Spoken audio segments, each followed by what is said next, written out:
Hey everyone, this is Ian Carlin. Welcome to the Empty Cup Podcast. I'm back on with my friend Shad Scott. How you doing, Shad? Pretty good. How are you? I'm doing okay. I'm feeling I feel a little bit bad. We've had a chance to talk a little bit, but I brought something up on the last podcast with Jason Coral, which was a great podcast. But I mentioned something kind of in passing that you brought to my attention, and I didn't think about it. It was a complete oversight, and I feel terrible about it. And we had a chance to talk off the air, and I kind of wanted to make a formal apology to you and to the listeners. And people are like, well, what are you talking about? Well, I mentioned you by name in the last podcast about a seminar that you went to, a JKD seminar that you went to, where the guy was basically, well, I'll let you explain that.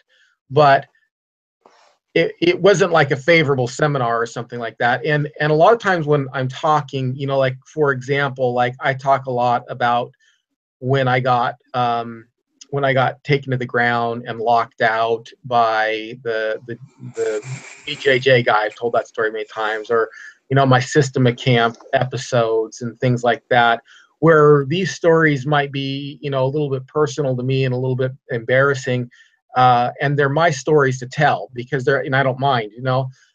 And the mistake that I made was that I told a story that wasn't my story to tell. I told a story about you going to the seminar. And while I know while me and you have talked about it many times in the past, the truth was that it wasn't my story to tell, and I shouldn't have mentioned you particularly by name. It's more your story to tell about that seminar. And so, first of all, I want everybody to know that Shad is, I can't think of too many people in the martial arts world whom I respect more or whom I've had a longer relationship with. And so, you're the last person in the world that I ever wanted to offend. And, I'm deeply sorry. I didn't mean to embarrass you in any way or anything like that. It was simply, when you're sitting there and you're talking about something on a podcast, you just kind of talk. You don't really. Sometimes you don't think about the implications, and I feel bad about that. I should have, and so that was my mistake. And so I'm sorry about that. Yeah, no problem. I wasn't that offended. I was just concerned of the context that it was put in because you were talking about a topic of people that go to seminars to get certified, and that's one of my biggest pet peeves. And this particular seminar I went to, I was like, I don't know, maybe late 90s, early Yeah, 2000s. I saw it in a yeah, magazine, and they uh-huh. said in the like a black belt magazine, maybe it's Black Belt or Inside Kung Fu, it was one of those, that they gave a certification, okay, Hmm. which was common. That was common back then. Is you go to like, if I go to like you know, a seminar, they gave like a certificate of like attendance to, whoever it was, whether it's Ted Wong or, et cetera, whoever the Right. teacher is. I mean, even our own teacher, I think, might have done that. Like, Oh was yeah, some type yeah, of certificate of attendance type thing. yeah.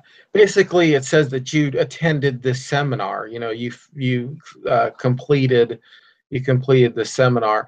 And so, I wanted to have you on the program today, and we talked about this because just to kind of clarify what seminar that is, and we thought maybe it would be a good topic for a little bit of a discussion on the pros and cons of going to seminars and seminar training.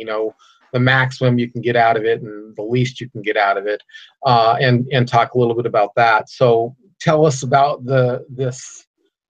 As you already started, but go ahead and tell us about the seminar and what you thought of it and all that stuff. Well, this gentleman was he was claiming to be a student of Paul Vunak, and he may have been. I don't know. I mean, I have no reason not to believe it. But I went to the seminar and I signed a bunch of disclosures, and I'm sure one of them had to do with lawsuits. And I may have signed other things I didn't really read through. You know, I have Yeah. ADD. I don't feel like reading it. So um, this seminar is actually a full certification seminar, I find out.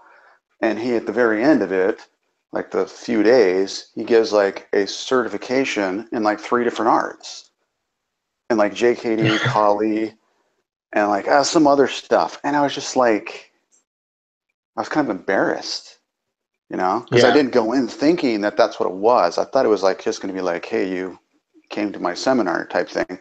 Well, then the guy put me on his website I looked up his website, and he put like his listed certified instructors, and he put me on his website, and I was livid.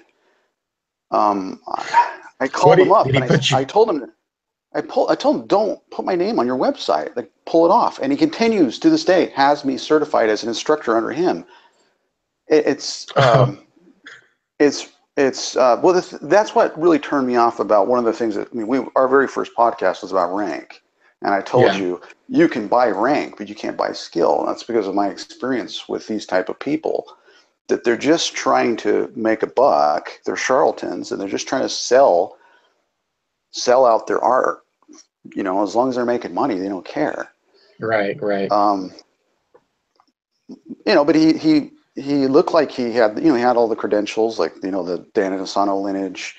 Um, he looked like he knew what he was doing, but I was pretty young at that time, and I didn't quite have a good grasp of what JKD was. And even at that time, I think JKD was probably more shrouded. Yeah. It was really hard to tell the difference between the systems at that time, because it Yeah. It's was not like we were all walking around with the internet on our phone like we are today. right. I mean, we had Yeah. internet, but it was like crappy. And magazines, magazines were still a big thing back then. So like Yeah. martial art magazines were a lot of how I got my information. I've been to other seminars. I went to a Dan Inosanto seminar, and I thought Yeah. it I was really remember. good. I thought it Yeah. was really good. But I guess to say that the cons of it is there's con man that are Hmm. just trying to. One of the cons is that there's con men that are just trying to sell a product and Hmm. market themselves, and then try to keep you. Another part of the story I forgot is that this guy kept calling me and trying to get me to come to other stuff and purchase DVDs and stuff. Oh. And I just tell him, like, dude, like, I don't want anything to do with your organization. Yeah, right. Um, And I knew that, and it just was something that I didn't like in when I mentioned it. I just said the only thing I said was, well, I know he doesn't claim it as something that he puts on his good pile or something like that. So I kind of made that a little bit of a disclaimer, but I didn't give the full disclaimer because we've talked about it many times. And the truth is as soon as you came back from that, you were talking negatively about it. You were like, I can't believe that he certified me in JKD, and I was just like, wow, I didn't know you could do that either. you at know. that time, that was a big thing. Another art that they did that with was Krav Maga. Around that time Mhm. period, Krav Maga was one big art that they try to do these certification seminars for. Um, Yeah, right. yeah, it just around that time period there was a lot of that. I don't know. I still see it occasionally.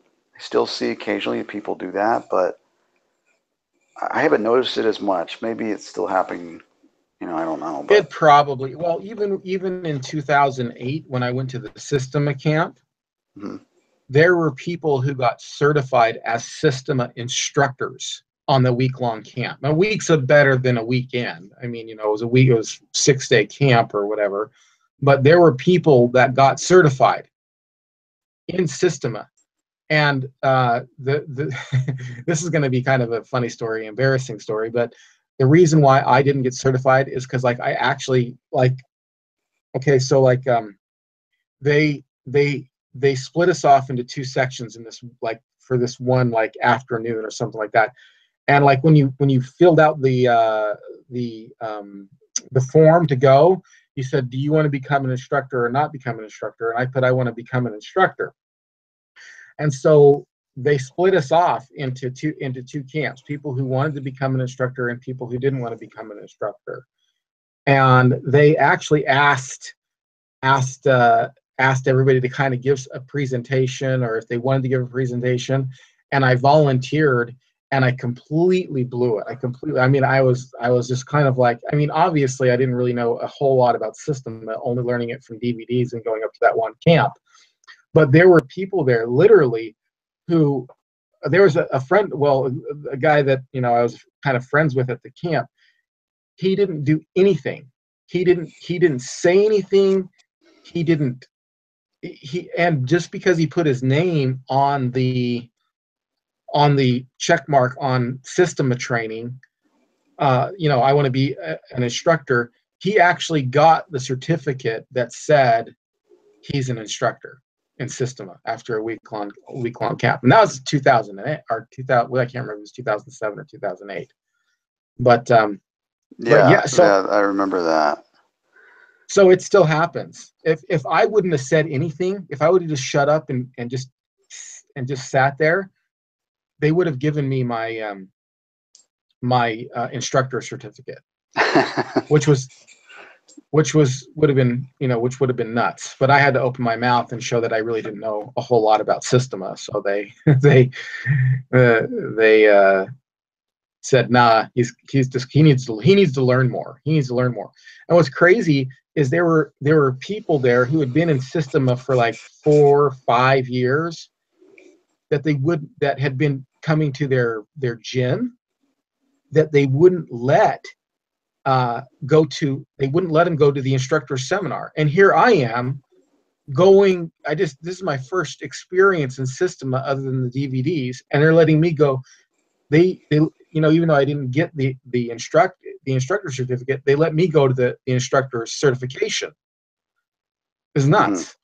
So I don't see it happening as much, but I'm sure it still happens. I think that as long as people are still willing to be immoral, both in the handing out of the certificates, and immoral in boasting about having the certificate, I think you're still gonna have it, but I don't see it as much anymore either.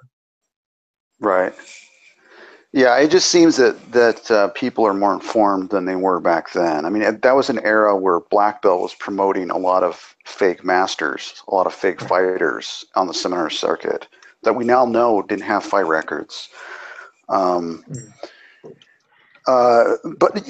Okay, so you brought up that point of you're going to the Systema seminar, and you can sign up. What you want to mark down whether or not you could be certified to teach. Now, what does that say about the art? Like, if you could learn it in like 8 days, how good is it?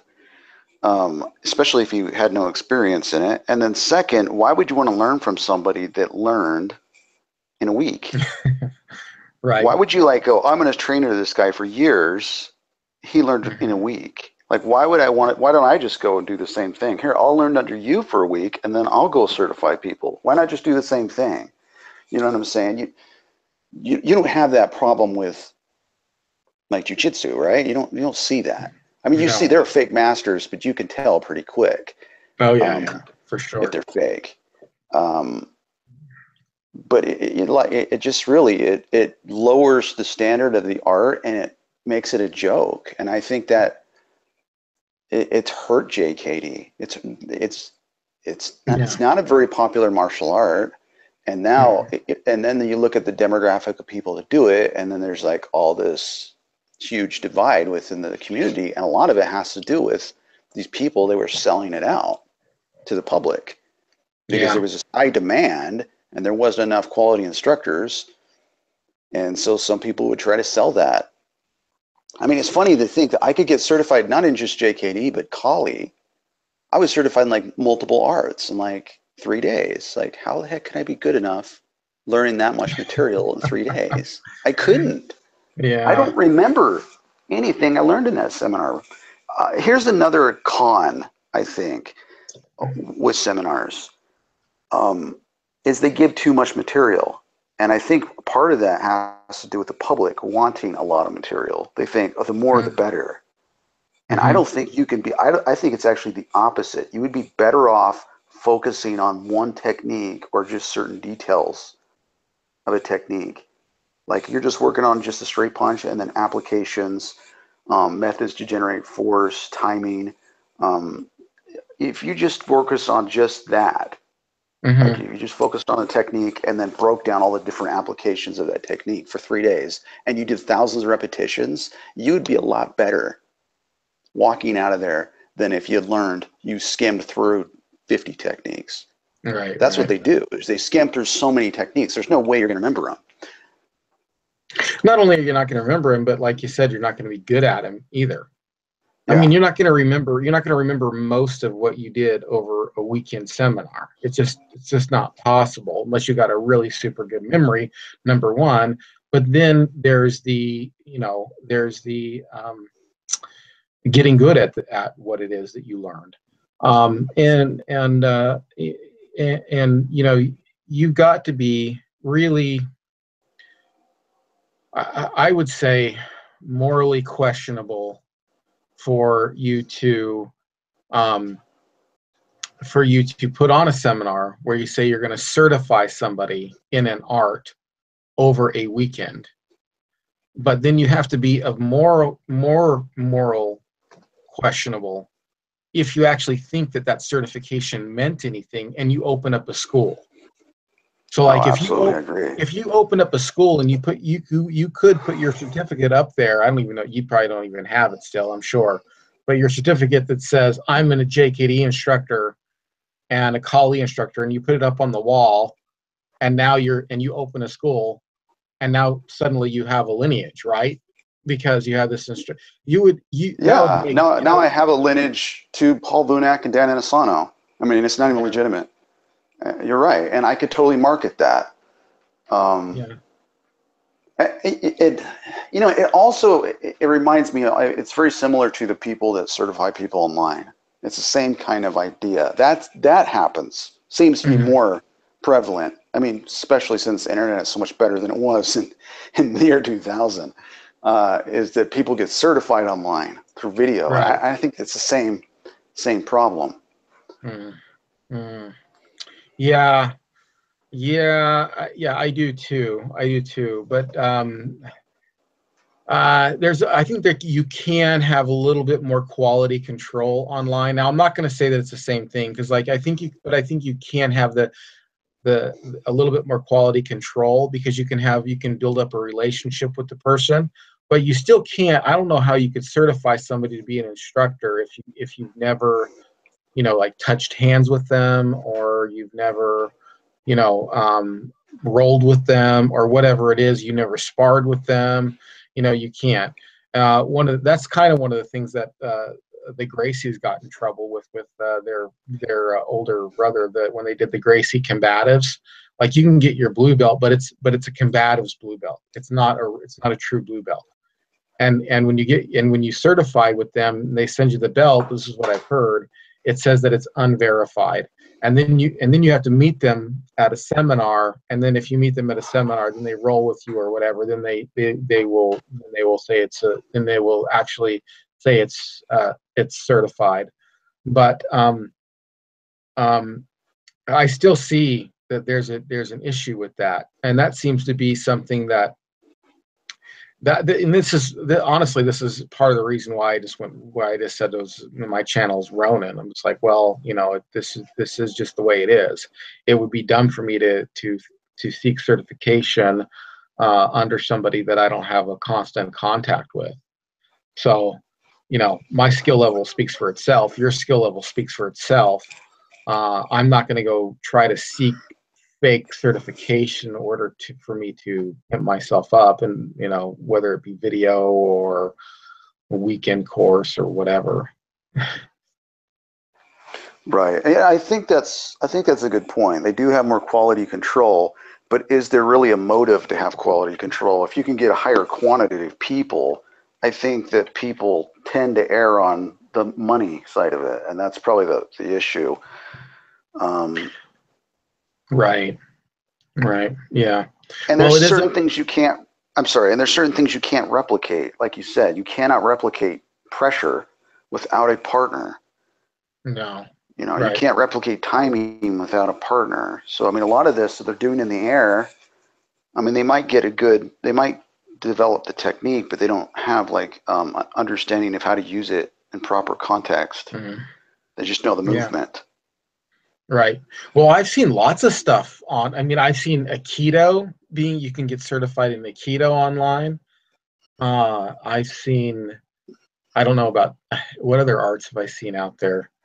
Um, I've seen Wing Chun, I've seen JKD, I've seen yeah. karate, um, I've seen some guys, yeah, I've seen a few JKD. I'm sure there's Taekwondo. I'm sure there's, you know, and they can Yeah. make a lot of money. They can make a lot of money doing it. Well, that's going to be a big motivator, and then other people are going to want to get that certification because they want to, be they want to be able to hang a certificate in their kun or their dojo, which says, "Oh, look, I got my certificate from so and so," and you don't know, you don't know Right, this. If you walk into somewhere, and you see somebody has a certificate on their wall, you don't know if that's a legitimate certificate or not. You have no idea. Whatever. Um, and that's why skill is the only true rank, as we've said many times. Now, I do have to say that you can get some positive benefits out of. There's a way to do seminars that are positive, and where the instructor is just really trying to give you the best of what they have to offer, and they're not trying to lie. You might get like when we did, when there was Wing Chun seminars that we did. I don't feel like I was taken advantage of in any way, because we didn't. They used to give us a certificate at the end of training camp, and they used to give us a certificate at the end of when we would do um, seminars. But they didn't say you were an instructor. It just said you completed the weekend training. That's all it said. And as right. long as somebody's honest about that, doesn't matter to me. And those camps and those seminars were actually, fairly fun, and there were a lot of valuable lessons. But it's limited. I mean, it's limited in a way, but it's also good. I mean, when Ron Heimberger would put on a seminar, there were people who came from all over the world to be at that seminar, and so you got a chance to work out with a lot of different people that you normally wouldn't have just from going to class, because they put on a seminar. How do you feel about that? What do you think would be the good aspects of seminar training? Yeah, I think those are some great points. I think though, when we're talking about the seminars where we had good experiences, we had training. We already had a background in that art, Mm. right? So that made Yeah, more very true. sense. But if I didn't have any training in Kali or JKD, there's no way I could walk out with very much information in a few Mhm. days, especially skimming through so many techniques. Because I don't even have time to make the muscle memory. But with Wing Chun, you already had several years of training, and you're going to a seminar with your instructor, and so you're already used to his teaching style, so you can pick up those details. It's almost like, like if you went to, I'm trying to think of like an analogy, like a language. If you're trying to pick up a new language Mhm. and you've been studying the language for a while, and you go to some, seminar where you're practicing that, it's going to be a lot easier than if you went there with no background in that language, and Right. you don't even have the time to pick up how to use the words in proper context or how Mhm. to develop the phonemes correctly. So Mhm. um, yeah, so yeah, you're right. If you have the background in it, Mhm. it could be really helpful. Yeah. So, but would you, so but you can, if somebody's being honest, like if they're not trying to be BS, come and do this weekend training, and I will give you your your training, so your instructor certificate in an art that you're not familiar with. You could still learn some good stuff. It's just that you have to be realistic with the fact that there's going to be a lot of holes. You can't go and you can't go and create your own your own style or your own system. So like let's say I went to oh gosh, I'm trying to think of a style that I haven't done a little bit of. A Japanese jiu-jitsu seminar was in town or something like that. Somebody came through and did a Japanese jiu-jitsu, or did well, I don't really have a lot of experience in Kali. If they did and they weren't lying, they weren't trying to say you're going to get certified in Kali, but if they just said, hey, we're going to do a little knife fighting Kali seminar, I would go, but I also wouldn't go with any type of over expectation that I'm going to walk away being a master or being able to put a certificate on my wall that says I'm certified. You know what I mean? I mean, you can still learn good stuff, but you just have to be realistic with its limitations. Right. Yeah, it could be a good Yeah. introduction to a system. And you're right, the expectations have a lot to do with it. And a lot of the expectations is set up by the person that creates the seminar. What are they trying to set the expectations as? Are we introducing you to Kali, or are we saying you can become a qualified instructor at my organization in Kali? So they're gonna attract a certain demographic of people by just setting it up that way. Yeah. Well, that was interesting. I didn't know that you got certified in Kali as well as Jeet Kune Do. I just remember you got certified in JKD, but Kali as well, huh? And you said there was one other art that they try to certify you in. Well, yeah, it said like 4 different arts on the certification, and I don't even remember the other ones were. I threw away that stupid certification like it was worthless. Yeah. He didn't even get my name spelled right. If I recall me telling you that, he spelled my name wrong on the certificate. I have an unusual name. Yeah. He spelled it totally wrong, which is fine. I didn't care. Well, that's good though, because if somebody looks it up, then then they're not gonna. It might not associate you then necessarily with that. Well, I think he did spell my name right on his website. He did spell it right on the because I looked him up. I looked him up to I wonder who this guy is. Is he a con artist? So he obviously is, but and then it showed his list of instructors, and I was like, livid. And But you were listed on the list of instructors. yeah, and see, for him, if he can put names, he can say, hey, look, I have this huge organization. You see, I have the biggest organization in this art. Mm-hmm. See, and that makes him look big. So that actually helps feed his new customers, to say that I have representatives all over the country and the world, and I have the biggest organization in the world. When people do that, it's just because they give it out so liberally that they can then start marketing that. So really, it's all self-gratification. It's all about making themselves better, their own wallet. Yeah.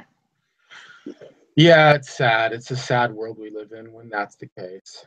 And unfortunately, as long as there are people who are willing to take shortcuts, but when honestly, it's just like, if people are willing to take shortcuts, if anybody's listening to this podcast, don't do that. You're just cheating yourself.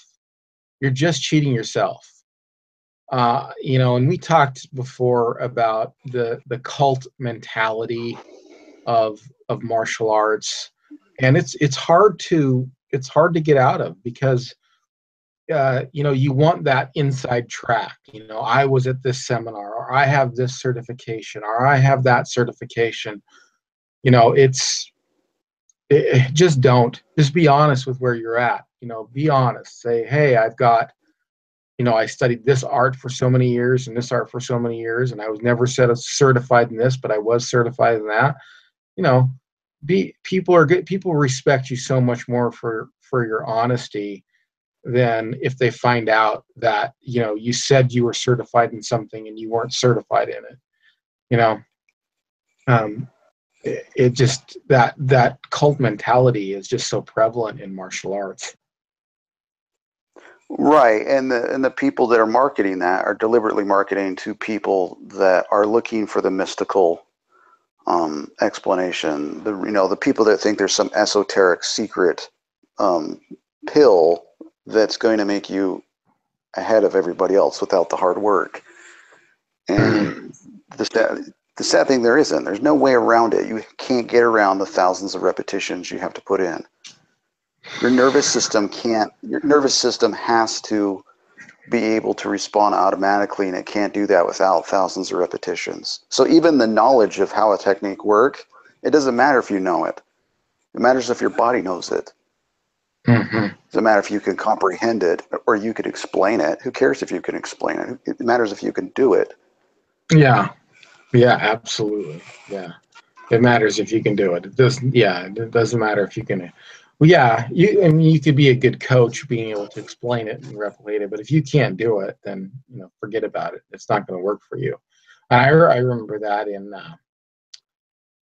you know, in a couple instances where, you know, I've been on the receiving end of punches or something like that, and I'm like, why didn't I do this technique? Why didn't I do that technique? And the truth is, I just didn't drill it enough. I didn't drill it enough, Right. and Right. and that's what happens. And I've done this. I've done that many times in jiu-jitsu. And jiu-jitsu is just like, afterwards you kind of think about it. You're like, well, you had me in this hold, and then I remember how to get out of that hold. Well, how come I didn't remember it while I was there? It's just like, your body didn't remember it. You were under a stressful situation, and somebody had a hold on you, and you just didn't remember the technique at the time. And it's just a matter of drilling it over and over again. That's why martial arts is a lifelong pursuit. I I read an analogy that from C.S. Lewis that I've never forgot, that I've used it in therapy, but I put my own spin on it. But Mm, the analogy is, if you had somebody at the bottom of a mountain looking mhm, up, and then you had another person at the top of the mountain looking down, the person on the bottom of the mountain only has a single perspective. They only know what it's like to be at the bottom of the mountain. The person at the top of the mountain knows what it's like to be at the top of the mountain and the bottom of the mountain simultaneously, because that's where he started, right? He started at the bottom and he had to endure all of the hard work to get to that top. So he has a broader perspective and a dual perspective. mm. And it's the same Yeah. thing with martial arts. You'll have a broader perspective when you can do it and you know it. Mm. But a lot of people just want to say they know a lot of stuff without being able to do it. They don't think that, they don't want to put in the hard work. They just want to sound like they're an expert. Yeah. Yeah. Yeah. Yeah. Well, and you can't become an expert in a weekend. I remember this. So I'm going to tell this story, and it's that nobody that I know.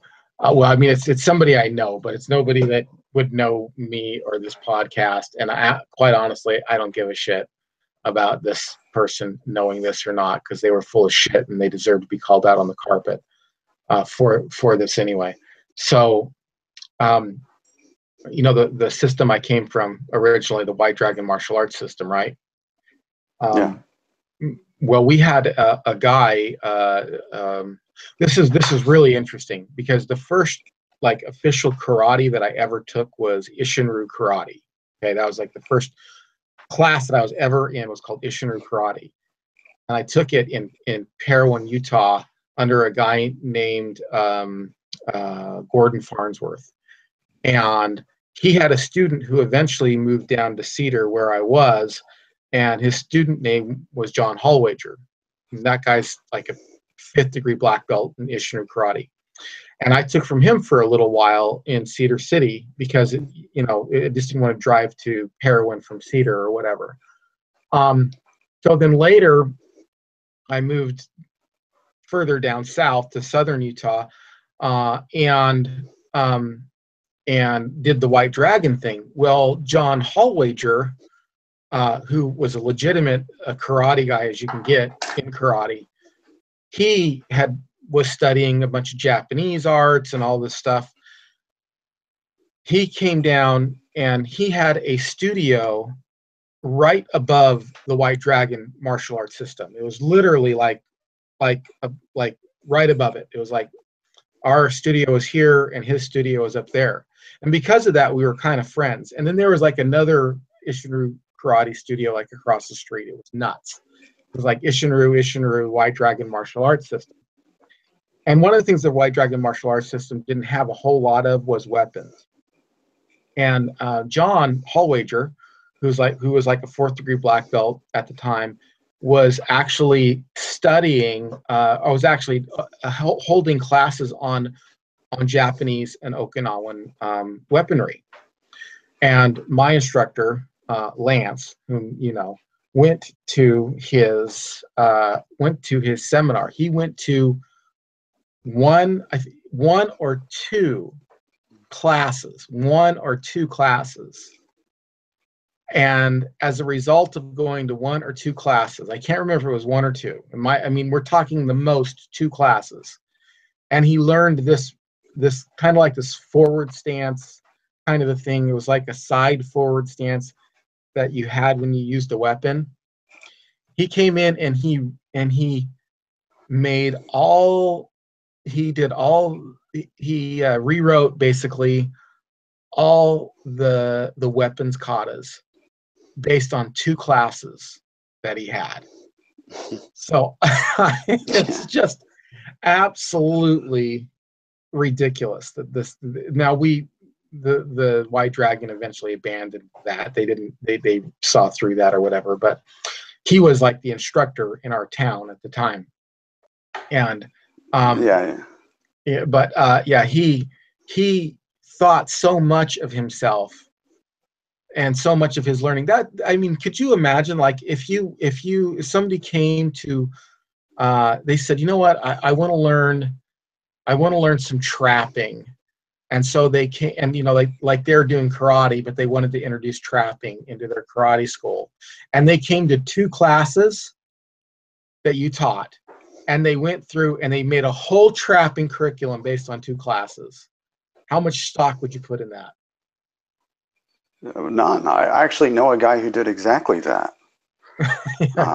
One of my friends, one of my first karate instructors, when I was a teenager, I went into Wing Chun and I came back and I started, talking with him and showing him some of the stuff I'd learned. Well, then he took what I showed him in like that short amount of time and redid all of his katas using like Tan Sao and Bong Sao, and then he started like changing them and like improving them. Like, oh, we improved Bong Sao, we improved Yu Sao and Tan Sao, but he didn't even know what he was doing. Like he didn't even understand the context of the movements. And then he'd go teaching these to people. It's like how long did he spend with you doing the Tan Sao and Bong Sao and all that stuff? Not very long, probably just hours talking. I was just more like showing him, like, and I didn't know that much because I was like a Chum Q student. I was like an intermediate student. So how would I be? I was like showing him what I had learned. I wasn't like trying to teach him. Right. You're just showing him what you learned. You weren't trying to teach for anything. You're like, oh, this is cool. What we all do that, oh, let me show you this technique or whatever that I learned. And so then he took it from a Chum Q student and he said, oh, now I'm trying to improve on this. Yeah, he used the techniques the way I showed him. And then I talked to him later on, like so many months later, and he had like changed him. It was like, oh, we have a better way of doing Bong Sao. And he didn't know Chi Sao. So it's like, how would you understand Bong Sao if you don't know Chi Sao? Like, you're like just taking movements and like, smashing them together. Right. Because you have black belts in other arts. And and how legitimate are his other black belts? I don't know, but he was really talented. I'm not saying he wasn't. He was really good at what at karate, but that didn't make him an expert in Wing Chun. And somehow he thought it did. And I see that a lot of the martial arts. A lot of times people, a lot of times if somebody is talented, they pick up on things fairly well. They can kind of present things, fairly well. They got a fairly charismatic personality, and they have some natural ability. They can well, of course, someone like that's going to be better at being a con man, quite honestly. And that's what this instructor did in White Dragon. He went up and he took 2 classes, and he was good too. He was talented, very clean as far as his technique was concerned. But he just would start showing this stuff like he knew what he was talking about. And I didn't know. I thought when I was learning it from him, I thought he was like continuing to learn. And of course I was a kid. I was only like 17 at the time or something like that. What the hell did I know? Right. So I was still, we were all there at one time under the spell, under the delusion, under the, wanting to be. That's part of the draw of martial arts. A lot of people are, are like that, and I was like that too. I was one of the Kool-Aid drinkers. But I thought that he was like, still learning. I didn't realize he was. What I originally thought was that he learned the forms from this guy, or the katas from this guy, and we were doing these traditional Okinawan and Japanese sword forms, sword and staff forms. But that's not what he did. He actually made up the forms based on 2 classes that he had. Well, that's Right. crazy. And yeah, you can't do that. Anyway, that's just a big long story to fill in time and maybe make it a little bit interesting for the listeners to demonstrate the point, and that don't be an idiot and think that you can learn everything in a seminar. Right. Or if you know something, that doesn't make you an expert in other areas. Yeah. Black belt in something doesn't make you a black belt in other arts. No, not at all. Well, okay. Well, I know we wanted to kind of keep this short and to the point, and not make it, overdrawn and repeat ourselves and stuff like that. Is there anything else you kind of wanted to say before we left, or anything like that? No, I didn't think I had anything else. That was pretty fleshed out. Okay. All right. So just to clear up, the idea that, and I just wanted to make it real clear that when I brought your name up in that last podcast, it was really an oversight. I shouldn't have said that, but really wanted people to know that it wasn't like you went to this seminar and you were touting that you were a JKD student or a JKD instructor. Well, I just didn't want to imply that I had gone to this, like there wasn't any time contact. So, I mean, for anybody else knows, I went to the seminar yesterday. And oh, that's yeah. not the case. That was what I was like, I'm somebody who doesn't believe, I'm not a big proponent of certifications. So then why would I go out to a seminar and get certified? So, yeah, no worries. Okay, my friend. All right, we'll talk to you soon. And hey, everyone, this is going to go out as a podcast. So if you want to do me a favor, please write a review in iTunes. If you like this, please share this on your favorite social media. Just help spread the word any way you can. You're always welcome to follow us at Facebook.com/The Empty Cup Podcast, and on my YouTube channel, Ronin JKD. Go there and sign up. And then on Ronin JKD, I do exclusive stuff on there. I do like my martial vlog. I just put up a vlog today about my biggest takeaway, the biggest thing that I learned that I think Wing Chun helped me with. Because often I talk about like how I left Wing Chun and wasn't satisfied with some of Wing Chun. And today I talked about like my biggest lessons that I learned, or actually one of my biggest lessons that I learned in Wing Chun. So if you want to hear about that, then go to my YouTube channel, Ronin JKD, and you can listen to the martial vlog.